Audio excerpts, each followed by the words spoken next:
ويهون عليك تمشي وتسيبيني. ما انت هنا عليك تعمل فيا اللي عملته. احنا محتاجين لبعض. انت مش محتاج لي يا سي محمود، انا فين وانت فين. هنرجع تاني نقول الكلام ده؟ التجربة اللي فتنا فيها كانت اكبر دليل على كده. ده اللي حصل يا نعمت. انا منكرش ان كان في فجوة بيني وبينك. اديك اعترفت بنفسك ان فيه فجوة. ايوه بس الفجوة دي مصطنعة، ما خلقهاش ربنا، تعقيدات المجتمع هي اللي اوجدتها. انا مش قد التعقيدات دي بقى يا سي محمود. احنا دوسنا على التعقيدات دي وهنتخطاها. المهم في البني ادم روحه ومسلكه، وانا ما زلت مقتنع رغم كل الظروف انك اعظم ست شفتها في حياتي. ده كلام؟ بتضحك على نفسك عشان تثبت انك ما كنتش غلطان. لو الناس سابونا في حالنا كنا نجحنا. اهو ما سابوناش ومش هيسيبونا ابدا، عشان الناس بالناس.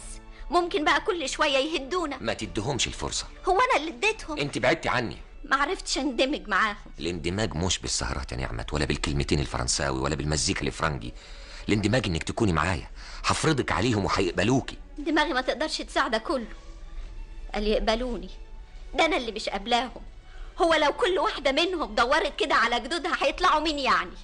اللي تقدر تعمل اللي عملتيه كله ده يا نعمت تبقى دي قشور بالنسبة لها. انا مقدر مشاعرك ومقدر حقك في الغضب، بس برضه ما كنتش متوقع منك كده، لاني دايما منتظر منك التسامح. تجرحني ومستني مني اسامح؟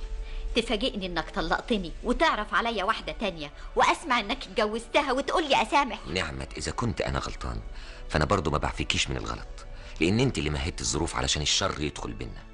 ياما قلت لك اهتمي بيا، كتير قلت لك